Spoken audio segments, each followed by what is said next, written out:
രേഖാചിത്രത്തിലെ മമ്മൂട്ടി ചേട്ടനായി എത്തിയത് ട്വിങ്കിൾ സൂര്യ. ആ രഹസ്യം വെളിപ്പെടുത്തി സംവിധായകൻ. രേഖാചിത്രത്തിൽ മമ്മൂട്ടിയെ AI സാങ്കേതിക വിദ്യയുടെ സഹായത്തോടെ പുനഃസൃഷ്ടിച്ച രംഗത്തിൽ അഭിനയിച്ച വ്യക്തിയെ പരിചയപ്പെടുത്തി സംവിധായകൻ ജോഫിൻ ടി ചാക്കോ. മമ്മൂട്ടിയോട് രൂപസാദൃശ്യമുള്ള ട്വിങ്കിൾ സൂര്യ എന്ന അഭിനേതാവും അദ്ദേഹത്തെ മമ്മൂട്ടിയുടെ ചലനങ്ങൾ പരിശീലിപ്പിച്ചെടുത്ത അരുൺ പെരുമ്പ എന്ന പരിശീലകനും AI ടീമുമാണ് ഈ രംഗങ്ങൾ സാധ്യമാക്കിയതെന്ന് ജോഫിൻ പറയുന്നു.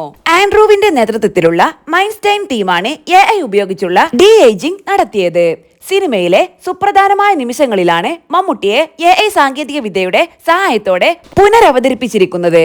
കാതോട് കാതോരം എന്ന സിനിമയുടെ ചിത്രീകരണ വേളയിൽ ആ സിനിമയിൽ അഭിനയിക്കാനായി മമ്മൂട്ടി എത്തുന്നതും പിന്നീടുള്ള ഷൂട്ടിംഗ് സീനുകളുമാണ് ചിത്രത്തിലുള്ളത്. രേഖാചിത്രം സിനിമ ഓരോരുത്തർക്കും എന്തെങ്കിലുമൊക്കെ കരുതി വെച്ചിട്ടുണ്ടാകും. എനിക്കായി കരുതി വെച്ചത് ഇതാണ് എന്റെ രേഖാചിത്രം തെളിയിച്ച സിനിമ. സംവിധായകൻ ജോഫിൻ ടി ചാക്കോ. അദ്ദേഹത്തോട് എത്ര നന്ദി പറഞ്ഞാലും തീരില്ല. ഒന്നുമല്ലാതിരുന്ന എന്നെ ഒരു സിനിമാ നടനാക്കിയതിന്. അരുൺ പെരുമ്പ എന്റെ സുഹൃത്ത് എന്നതിലുപരി ഈ വേഷം ഇത്ര മനോഹരമാക്കാൻ അദ്ദേഹം എനിക്ക് തന്ന ട്രെയിനിങ്, അതാണ് മമ്മൂട്ടി ചേട്ടനെ ഇത്ര മനോഹരമാക്കിയത്. ഈ സിനിമയുടെ പിന്നണിയിൽ പ്രവർത്തിച്ചവർക്കെല്ലാം ഈ നിമിഷം നന്ദി അറിയിക്കുന്നു.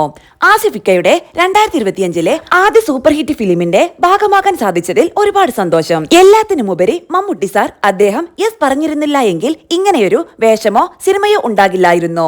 നമ്മുടെ എല്ലാമായ മമ്മൂട്ടി ചേട്ടനെ, മമ്മൂട്ടി സാറിനെ 1000 നന്ദി.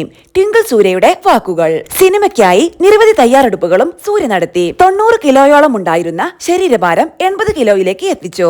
മമ്മൂട്ടിയുടെ ശരീരഭാഷയും ആംഗ്യങ്ങളും ഏറെ ശ്രമപ്പെട്ട് തന്നെയാണ് പരിശീലിച്ചെടുത്തത്. പെരുമ്പാവൂർ സ്വദേശിയായ ട്വിങ്കിൾ സൂര്യ മമ്മൂട്ടിയുമായുള്ള രൂപസാദൃശ്യം കാരണം വൈറലായ വ്യക്തിയാണ്.